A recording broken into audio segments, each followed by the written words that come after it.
A wealthy black CEO walks into his own luxury store, but no one knows who he is. Dressed in a hoodie, he's ignored, dismissed, and humiliated by the very manager whose paycheck he signs. What happens next? Not just a confrontation, but a reckoning that will shake the entire brand to its core. You won't believe how this story ends. Dear viewer, what you are about to witness is not just a story. It is a powerful testament to the quiet power and pursuit of justice in places most people ignore. If this is your first time here, I warmly invite you to share where you are watching in the comments below. And if stories like this move you, challenge you, or make you think, consider subscribing and clicking the bell icon. We share voices that deserve to be heard every day. Thank you for being here. Now let's get into the story. The morning sun gleamed off the luxury storefronts lining Rodeo Drive, where the sidewalk was polished enough to reflect the designer heels that walked it. Inside, a world of privilege and pristine presentation status wasn't just displayed, it was worn like armor.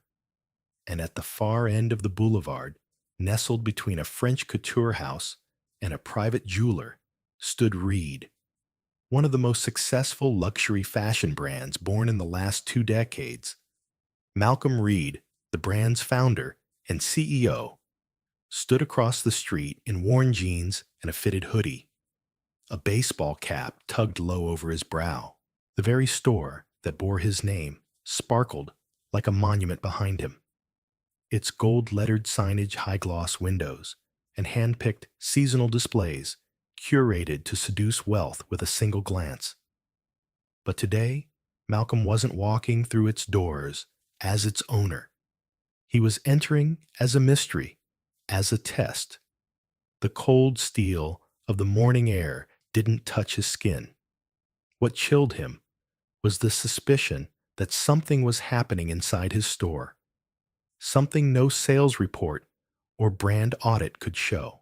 Over the past few months, a string of customer feedback had landed on his desk, subtle but consistent, a hesitance in tone, a lack of warmth, a recurring undercurrent of bias, always described by customers of color, always dismissed as misunderstood professionalism by the store's manager. So Malcolm, the man behind the global brand, decided to step into the very world he'd built, not in a tailored suit or with a media team in tow, but as an unknown black man with a curious eye and no armor, but silence. He pushed open the door. The chime overhead was soft and elegant, like a whisper, announcing exclusivity. Inside, the scent of expensive leather and polished wood greeted him. The boutique was a carefully orchestrated performance minimalist design, glass displays, catching the sunlight just right, curated music floating through the air like perfume. Malcolm walked slowly, eyes scanning the space, noting every detail. Then he saw him, Gordon Lang, the franchise operator, mid-50s, slick hairsuit, tight around a growing middle. Gordon was leaning over the jewelry counter, speaking with a tall white couple dressed in athleisure and affluence. His smile was polished, voice honeyed with flattery. As Malcolm wandered closer to a display of leather duffels, one of his original designs, Gordon's eyes found him. The smile faltered. The change was almost imperceptible, but to Malcolm, it was as loud as a slammed door. It began with the glance, that all too familiar calculation in the eyes.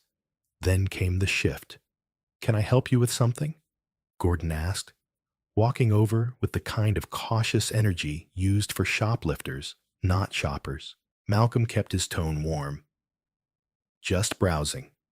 This bag caught my eye. Beautiful craftsmanship." Gordon didn't look at the bag. He looked at Malcolm's shoes, his hoodie, the cap that shielded the face of a man.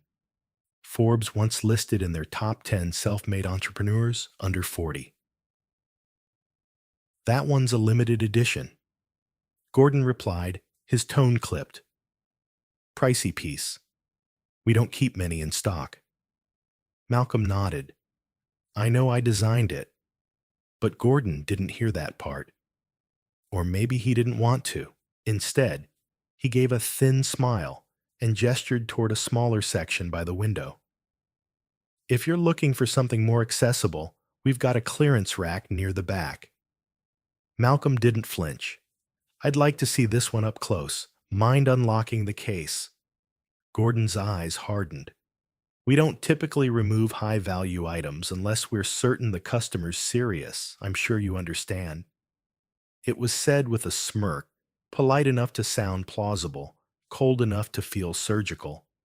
And Malcolm had heard it before, in a different city, in a different life. Long before the name Reed meant anything beyond the boy who grew up on food stamps in a cramped one-bedroom in Compton.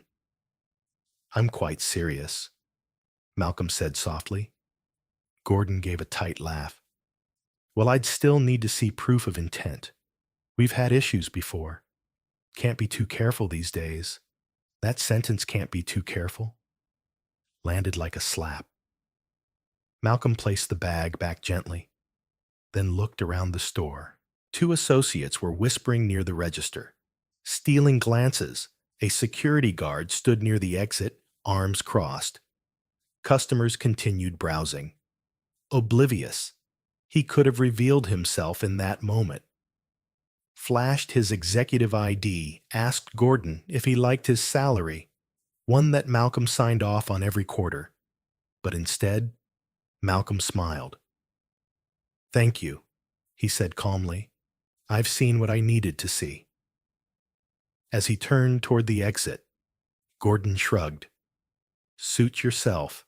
Outside, the sun had risen higher, but the chill remained. Malcolm stood for a moment, his reflection looking back at him from the glass. He wasn't sure what stung more, the insult, or how utterly unsurprised he was by it. But what Gordon didn't know, what none of them knew, was that the man they dismissed wasn't just a name on a paycheck or a photo in the corporate office. He was a witness now. And tomorrow, the hat would come off. And so would the gloves. Malcolm Reed sat in the back seat of a black town car the next morning, watching Beverly Hills stream past the tinted windows like a parade of curated perfection. His jaw was set, his fingers loosely clasped on his lap. Beside him lay a slim leather folio, inside of which were printouts, customer complaints, internal emails, quarterly staff review notes, all the data that first sparked the unease now boiling inside him. But yesterday had confirmed what paper never could. The problem wasn't isolated, it was patterned. He hadn't been met with open hostility. No one had raised a voice or thrown out a slur. But that's what made it worse. It was the careful coldness, the studied dismissal dressed in civility, the soft no wrapped in a smiling face. That was the problem with modern racism. It was eloquent. It was polite. Today, Malcolm wasn't going back undercover. The disguise had done its job.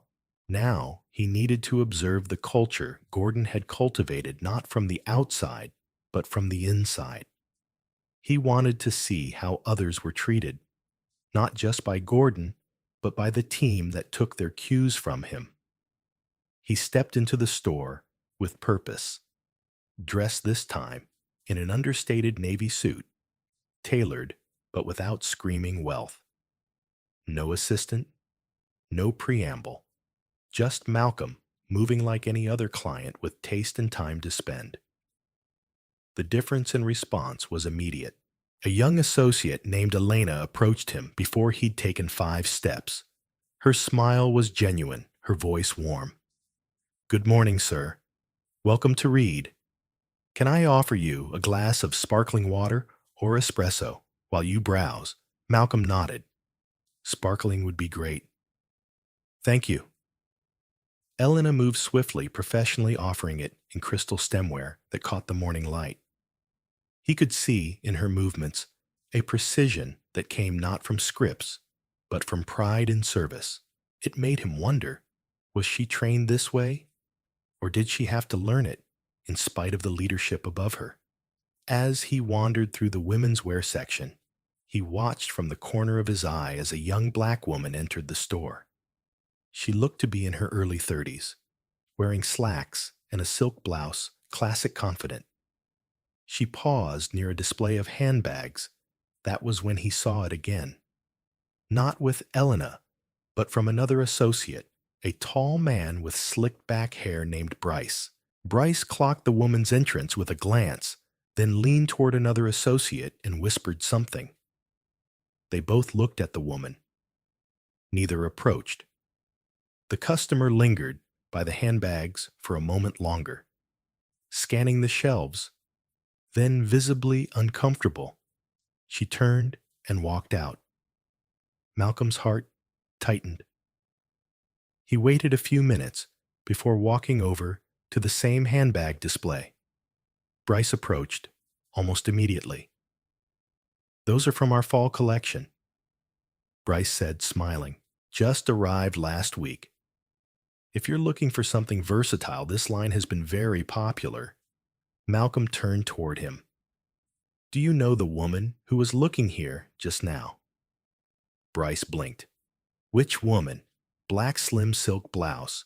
She left maybe 3 minutes ago." Bryce's face remained blank. "No, sorry. Didn't see her?" Malcolm tilted his head.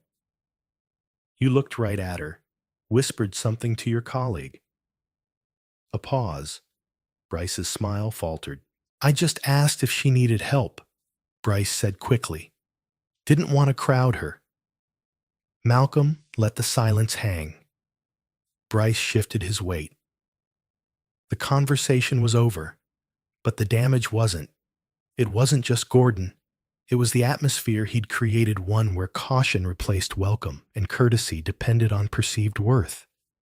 Malcolm continued through the store, watching interactions unfold with quiet scrutiny.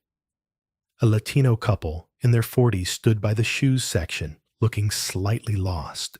No one approached them. A teenage white customer in a hoodie and skate shoes was greeted immediately with enthusiasm. "How can I help you today?" A young Asian man was asked to check his backpack at the desk for security reasons, something Malcolm had never seen done to white clients with larger shopping bags. Patterns. Subtle and visible to the untrained eye, but loud to anyone who had lived on the wrong side of them. By the time Gordon appeared, flushed too cheerful, clearly trying to mask discomfort, Malcolm had seen all he needed to see. "Mr. Reed," Gordon beamed, arms open, like a man reuniting with an old friend. "Didn't know you were visiting today." "If I had known, I'd have prepared the team. I prefer unannounced visits," Malcolm said, his tone cool. "Gives me a clearer picture." "Of course. Of course. Can I show you anything in particular?" Malcolm looked at him for a long moment. "No, you've already shown me plenty." Gordon's grin faded, slightly confused. "I'd like to speak with you and your leadership team." "In the back? 10 minutes." "Absolutely. I'll gather them right away."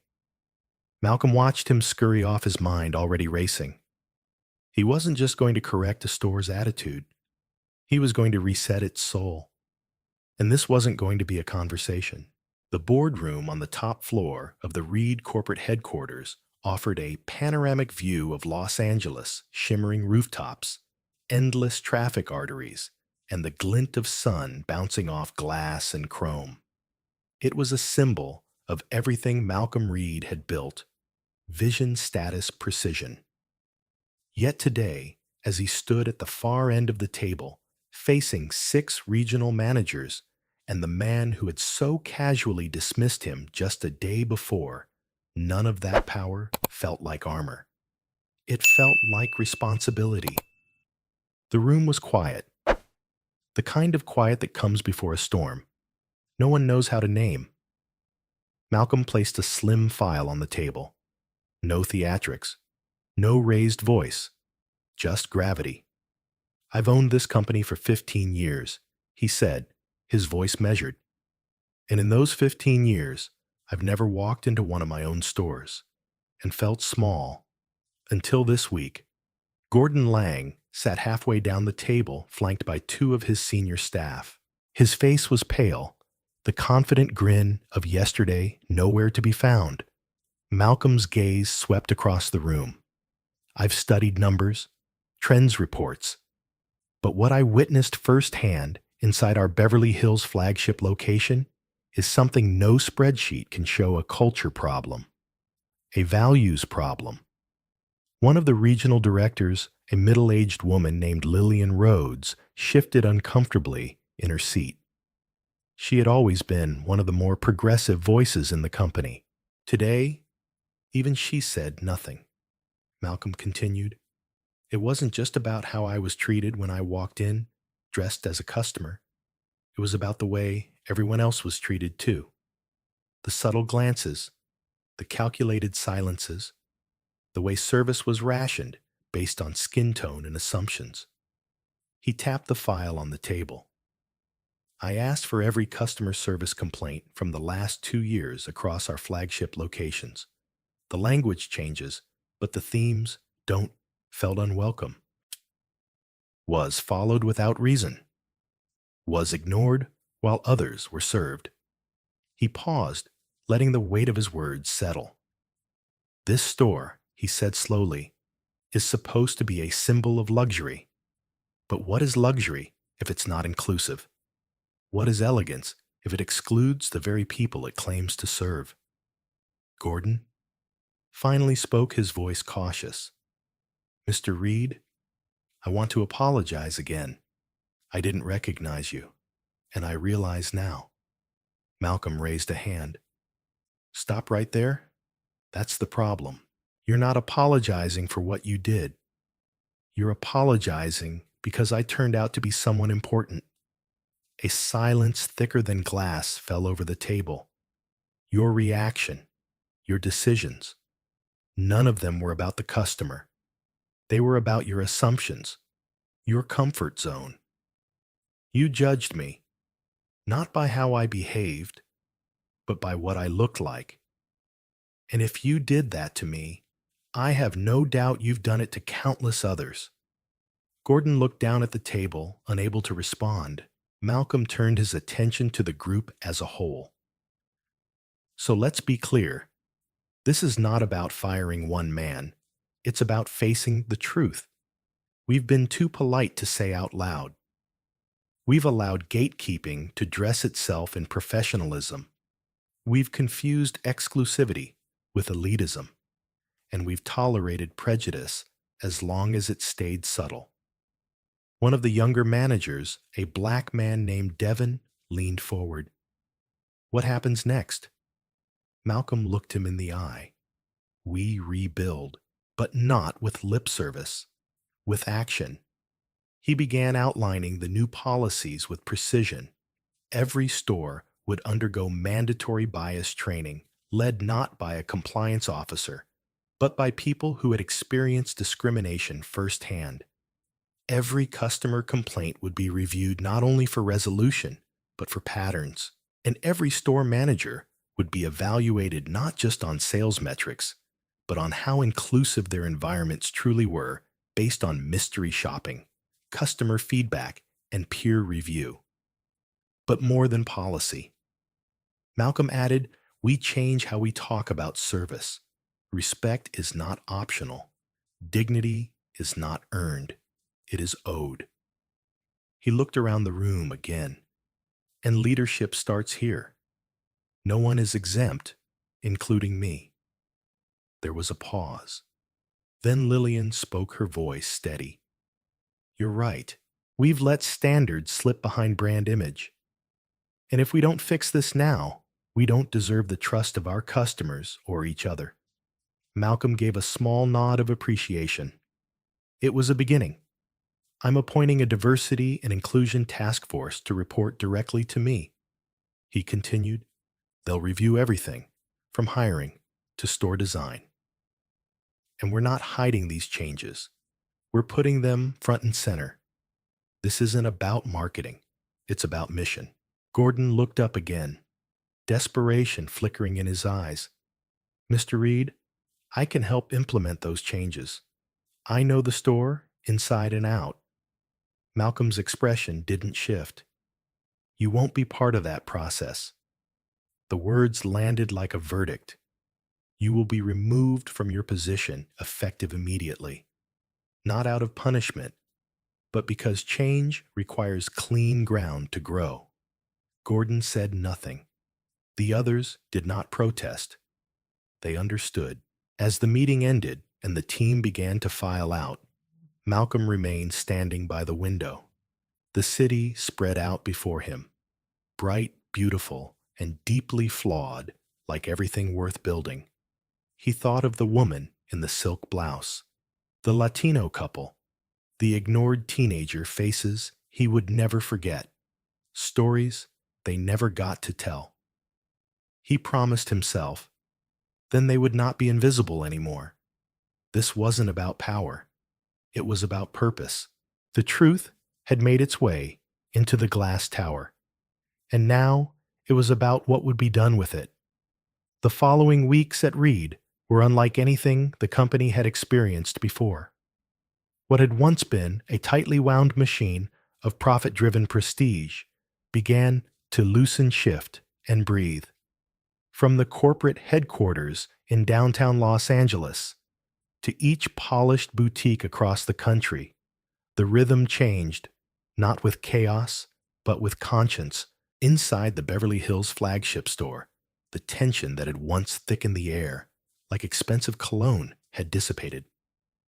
There was still luxury, crystal lighting, soft jazz curated fragrance, but beneath the gloss, something deeper was being nurtured. Intention. It began with small gestures, employees greeting every visitor with eye contact, not assumption. Conversations that focused on discovery, not judgment. And customers who for the first time felt like they didn't need to earn the right to belong. At the heart of that transformation stood Camille Wright. Camille had been part of the Reed family for 7 years, rising from floor associate to assistant manager. During that time, she had mastered the art of elegance, but she had also learned to keep quiet when something felt off. Not anymore. After Gordon Lang's dismissal, Malcolm personally appointed her as the new store manager, an interim role at first, but one that quickly became permanent once her leadership began to take root. On her first day in the role, Camille gathered the team for a meeting on the boutique floor beneath the hanging gold chandeliers that once cast light on silence.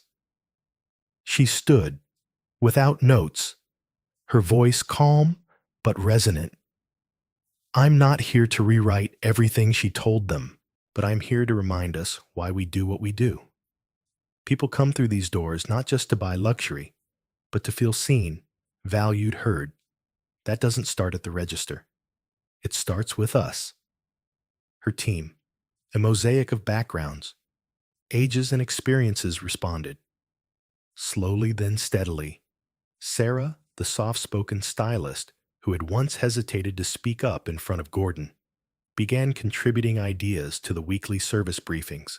Jordan, the security guard, whose job had always been to observe from the periphery, offered insight into customer behavior patterns that had gone unnoticed for years.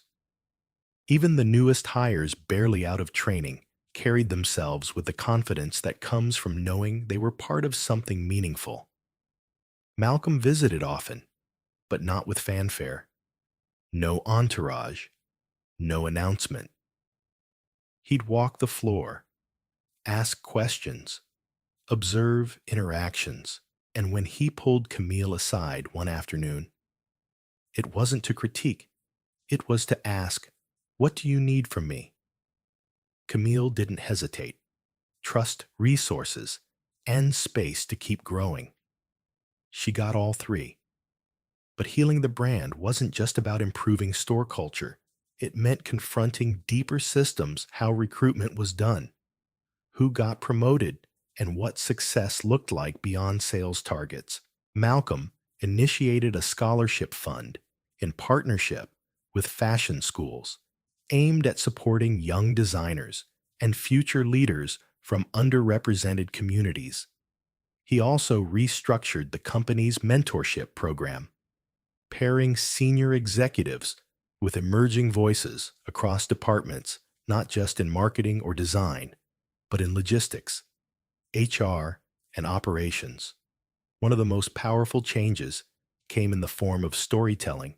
Reed launched a new internal campaign titled Through Their Eyes, a digital series featuring employees sharing their real experiences, not just with customers, but with each other.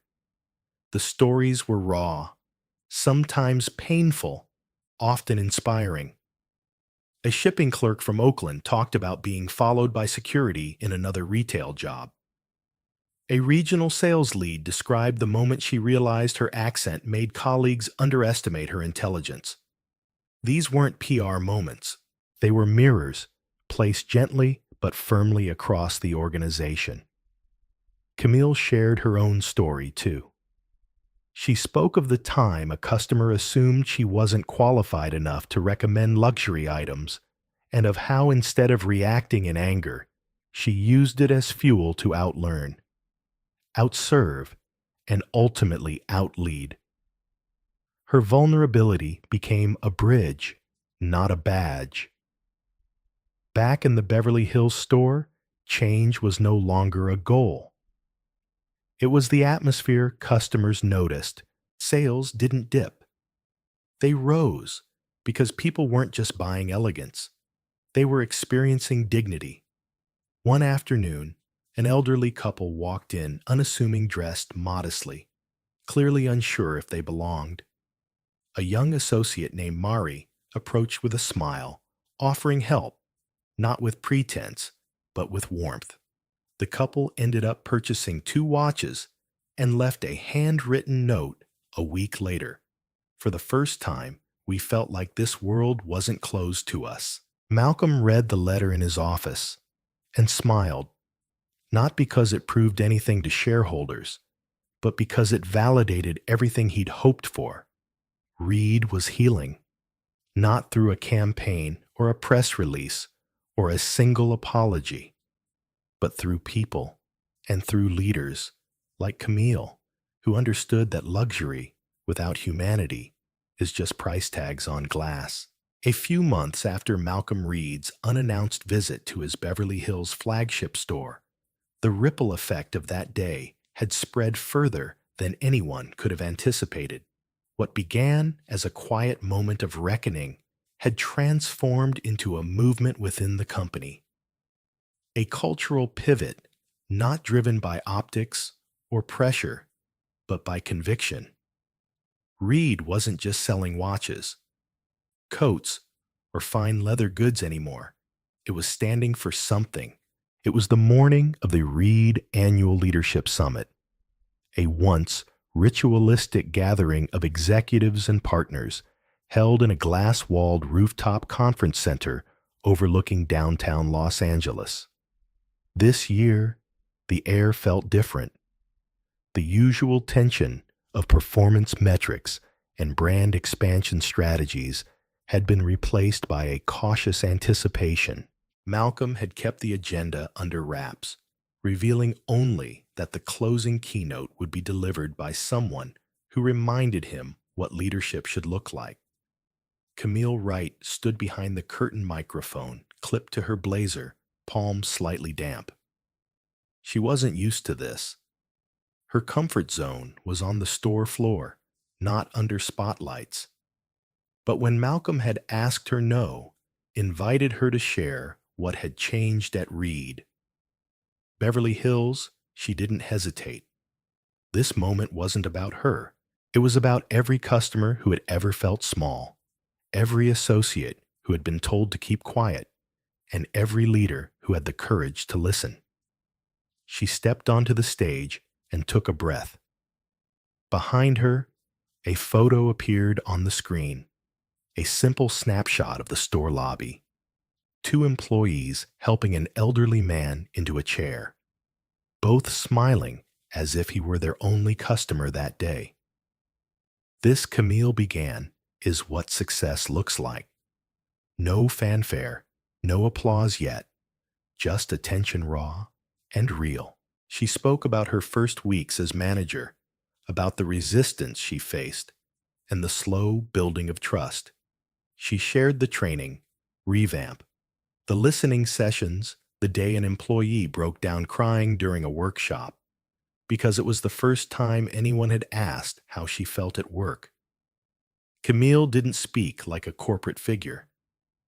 She spoke like someone who had earned her place, not through title, but through truth. When she finished, the room was quiet for a heartbeat, and then rose in standing ovation.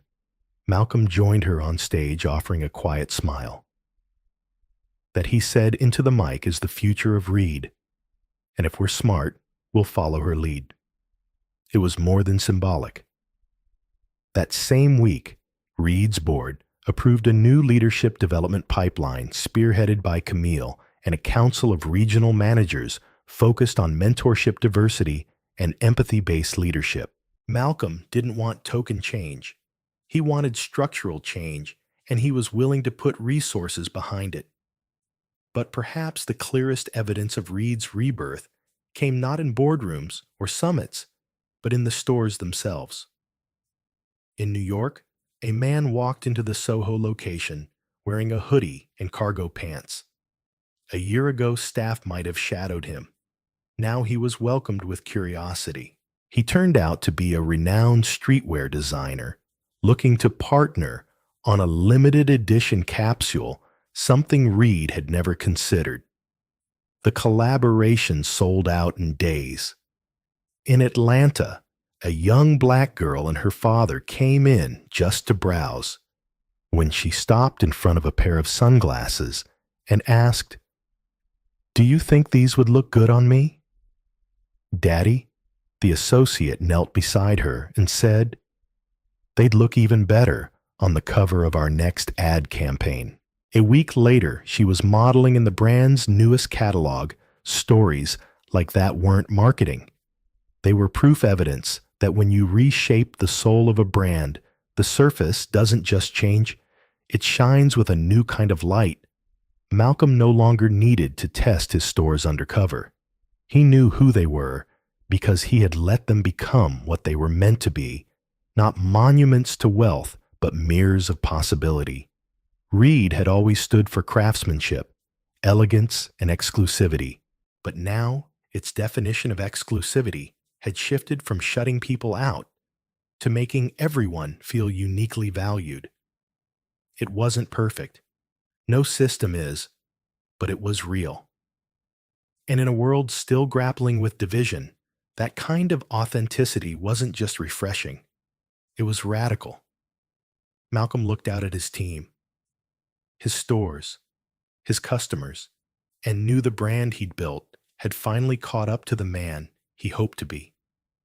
Reed had been reborn, not through rebranding, but through remembering what people deserve. Malcolm Reed's journey began with a simple walk into his own store, a walk no one recognized for what it was. Dressed in jeans and a baseball cap, he became invisible to the very system he built. That single moment, born of quiet curiosity and a desire for honesty, unraveled years of assumption, hierarchy, and performance. What he encountered wasn't just one man's prejudice. It was a culture, a mindset embedded into the walls of luxury retail, where exclusivity often meant exclusion, and where worth was too often mistaken for appearance. Malcolm didn't respond with anger or spectacle. He responded with clarity. He returned not with cameras or lawyers, but with truth. And when the time came to confront Richard Langford, the store manager who dismissed him, who judged him, who saw a stranger instead of a CEO, Malcolm didn't gloat. He acted firmly, decisively, not to punish, but to protect the integrity of his brand and the dignity of every person who might one day walk through its doors. But the most powerful part of Malcolm's story wasn't the confrontation. It was what came after. He didn't stop at removing the problem. He built a solution. He elevated Camille Wright, a quiet but resolute assistant manager who not only saw people but listened to them. He implemented training not as a checkbox, but as a conversation. He turned exclusion into inclusion, fear into trust, and silence into accountability. Through her leadership, the store transformed. Customers noticed, employees bloomed, and most importantly, the values that had always existed in Malcolm's vision finally took root in reality. What Malcolm did was bigger than retail. He showed that leadership isn't about control. It's about conscience.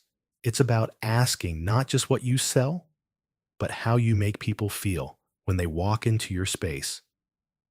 He proved that you don't need to scream to create impact. Sometimes, the most revolutionary thing you can do is listen and act when it's hardest. So what can we learn from his story? First, never underestimate the power of observation. What you see in silence often speaks louder than what you hear in performance. Whether you're leading a team or entering a space as a customer, pay attention to how people are treated when no one thinks they're being watched. Second, don't wait for a crisis to examine your values. Integrity isn't tested when things are easy. It's revealed when no one expects you to stand up. Whether you're a CEO, a manager, or someone starting out, you have the ability to shape culture by what you tolerate and what you celebrate. Third, real change doesn't come from public apologies. It comes from private accountability. Malcolm didn't hold a press conference. He had a conversation. He didn't hire a PR firm. He empowered the right people. And through consistent, intentional steps, he rebuilt something better. And finally, remember, this inclusion isn't a favor. It's a foundation. When you build a world that welcomes everyone, you don't lose prestige, you gain purpose. If this story moved you, if it reminded you of your own experiences, opened your eyes to the hidden biases around us, or sparked a desire for change, then don't let it stop here. Subscribe to this channel, because when you subscribe, you're not just following content. You're standing for something. You're telling the world that you care about. Stories that challenge, uplift, and transform.